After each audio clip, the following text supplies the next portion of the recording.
와, 오늘도 폭락이네. 아침에 일어나 보니 하루 낙폭이 실로 엄청납니다. 궁금해서 뉴스를 보니 뭐? 경기 침체가 온다고? 댓글도 난리가 났습니다. 온통 비관론 일색입니다. 멘탈이 흔들립니다. 도대체 얼마짜리 잠을 잔 거야? 내가 모르는 악재가 있나? 내 판단이 틀렸나? 왜 내가 사면 떨어지냐고. 지금이라도 팔까? 어떠신가요? 여러분들의 아침 일상과 비슷한가요? 그러지 않기를 희망합니다. 이러한 루틴으로는 결코 돈을 벌 수 없습니다. 지난 수십 년간 개인 투자자들은 항상 돈을 잃어왔어요.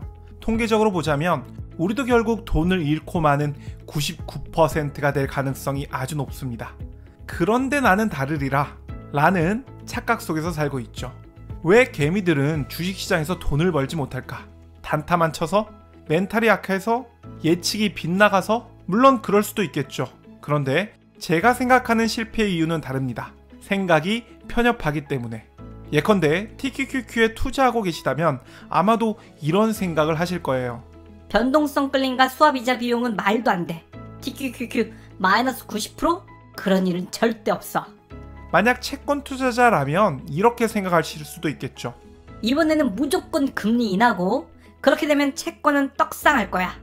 채권이 횡보할 가능성 따윈 전혀 없어. 이렇게 단편적인 사고방식으로는 더불어 단점은 보지 않고 장점만 보려는 이러한 태도는 투자자에게 해롭다고 생각합니다. 저는 어지간하면 댓글을 지우지 않습니다. 그리고 저와 다른 의견에 대해서도 가급적 코멘트를 달지 않고요. 구독자분들이 다양한 댓글을 보고 다양한 생각을 해보셨으면 하는 게 제 바람입니다. 예컨대 3배 레버리지에 대한 영상을 올리면 긍정적인 댓글과 부정적인 댓글이 모두 달리는데요. 레버리지 투자자들은 긍정적인 댓글을 보며 이런 생각을 하겠죠. 맞아, 레버리지는 최고야. 더불어 회의론자의 댓글도 보시고 이런 생각도 할 줄 알아야 합니다. 아, 이 말도 맞네. 조심히 투자해야겠어. 그리고 그 반대 의견이 맞을 경우 어떠한 상황이 올지 그림을 그려봅니다. 더불어 그러한 일이 일어난다면 나는 어떻게 대처해야 할까? 라는 계획을 세워야겠죠. 이러한 고민도 하지 않고 좋다는 말만 듣고 덥석 매수를 했다면 보유 기간 내내 힘들 수밖에 없어요. 우리가 겪었듯이 폭락은 수없이 찾아올 겁니다. 그리고 그럴 때마다 좌절과 의심은 끊임없이 들겠죠. 통신 직구 서비스를 소개합니다. 2008년부터 현재까지 16년간 인터넷 가입만 전문으로 해온 기업이라 믿을 수 있고요. 최저요금제로 설계될 수 있도록 맞춤 상담이 제공됩니다. 마지막으로 가입 시 최대 48만원의 지원금을 설치 당일 바로 지급한다고 합니다. 아래 더보기나 고정 댓글의 링크를 통해 상담받아 보세요. 여러분들께 질문 드리겠습니다. 지금 보유하고 있는 바로 그 종목 매수한 이유가 뭔가요? 내 종목은 위험하지 않아. 장점만 있지. 떨어질 가능성? 그런 것까지 생각하면 투자 못하지. 난 오직 좋은 면만 볼 거야. 만약 그러한 생각을 가지고 계시다면 큰 하락이 있을 때마다, 해로운 악재가 나올 때마다, 그리고 시장 상황이나 계좌 상태가 바뀔 때마다 불안할 수밖에 없을 거예요. 좋아요. 이번에는 우리 예상이 맞았다고 칩시다. 모두 승리했다고 칩시다. 그 다음은 어쩔 건데? 우리가 투자하는 평생 동안 항상 옳은 판단만 할 수 있을까? 이번에 맞았다고 차후에도 항상 맞는 결정만 내릴까요? 틀릴 가능성은 전혀 없을까요? 현명한 투자자는 자신이 투자한 종목이나 자신이 매수하는 방법을 맹목적으로 찬양하지는 않습니다. 긍정적인 의견도 맞고요. 부정적인 의견도 맞습니다. 투자는 둘 중 하나만 택해야 하는 양자택일의 문제가 아니에요. 긍정적인 의견 덕분에 투자를 시작한 거고요. 부정적 의견도 이미 알고 있기에 더 이상 불안해하지 않는 겁니다. 설사 그것이 현실화되더라도 전략이나 현금, 분산 투자 등으로 미리 대비를 해놨기 때문에 의연하게 대처할 수 있죠. 이게 어떻게 보면 자기 주관도 없고 부안해동하는 것처럼 느껴지실 수도 있으실 텐데요. 허나 이는 분명히 다릅니다. 부안해동은 투자를 시작하기 전에 충분한 고민을 하지 않는 겁니다. 주가가 오르는 경우만 생각하고 투자를 한 거죠. 내 의견이 틀릴 가능성 따윈 배제한 겁니다. 그래서 시장이 하락할 때마다, 그에 따라 새로운 악재가 나올 때마다 전혀 예상하지 못했다며 불안해하고 때로는 투자의 방향 자체를 바꾸는 겁니다. 유연한 사고를 한다는 것은 발생 가능한 다양한 상황을 이해하고 투자를 시작하는 거예요. 예컨대 아침에 일어나 보니 주가가 폭락했어. 주가가 폭락했네? 뭐가 문제지? 내가 뭘 놓쳤지? 더 떨어질까? 지금이라도 팔까?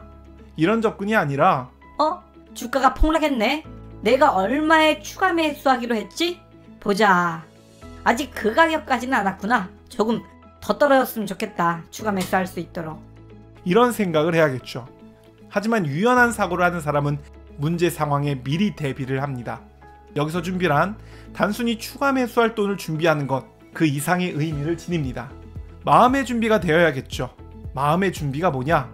이를 기회라고 여길 수 있는 마음. 돈은 준비해놨는데 이게 여전히 기회인지 위기인지 갈팡질팡 한다면 이는 준비가 되었다고 볼 수 없죠. 기회라는 것은, 혹은 기회라고 생각한다는 것은 지금이 저점이다. 더 이상 추가 하락은 없다. 지금 아니면 이 가격에 절대 못 산다. 이러한 믿음이 아닙니다. 평생 보유를 생각하시는 분도 계시겠지만 매도를 생각하신다면 매도하는 그 시점, 1년 후든 10년 후든 매도하는 그 시점의 가격을 생각했을 때 지금의 가격은 충분히 싸다. 추가 하락이 있을 수 있지만 지금도 충분히 싼 가격이다. 이런 생각입니다. 존 태플턴은 말했습니다. 최적의 매수 타이밍은 시장의 피가 낭자할 때이다. 설령 그것이 당신의 피라도. 제 핸드폰 문자 메시지를 보면 스팸 문자가 적지 않게 옵니다. 다음 주 공시노출, 시세 분출 임박, 이번 달 200% 폭등할 종목 받으실 분. 대개가 이런 메시지죠. 그런데 이런 건 기회가 아닙니다. 이런 건 사기죠. 기회라는 것은 모두에게 동일하게 주어지는 정보, 모두에게 동일하게 주어진 상황에서 의지나 활용 능력의 차이로 스스로 만들어가는 것, 그게 진짜 기회입니다. 주가가 폭락한다면 매수할 기회는 모두에게 주어집니다. 공평하게. 그러나 대부분의 사람들은 폭락한 이유를 찾느라, 매수하면 안 되는 이유를 찾느라 위기를 기회로 만들지 못합니다. 그러나 다른 누군가는 추가 매수를 하겠죠. 미리 세워둔 계획에 맞춰서. 이번 폭락이 언제까지 그리고 어디까지 이어질지 저는 모릅니다. 하지만 확실한 것은 주가가 내 기대와는 달리 폭락할 수 있다는 사실을 이미 이해하고 있다는 거죠. 더불어 언제 어느 시점에 추가 매수를 할지도 미리 계획을 세워뒀다는 점입니다. 유연한 자세로 위기를 기회로 바꿀 수 있는 그러한 투자자가 되었으면 합니다. 오늘 영상은 여기까지입니다. 여러분들의 성공적인 투자 기원합니다. 감사합니다.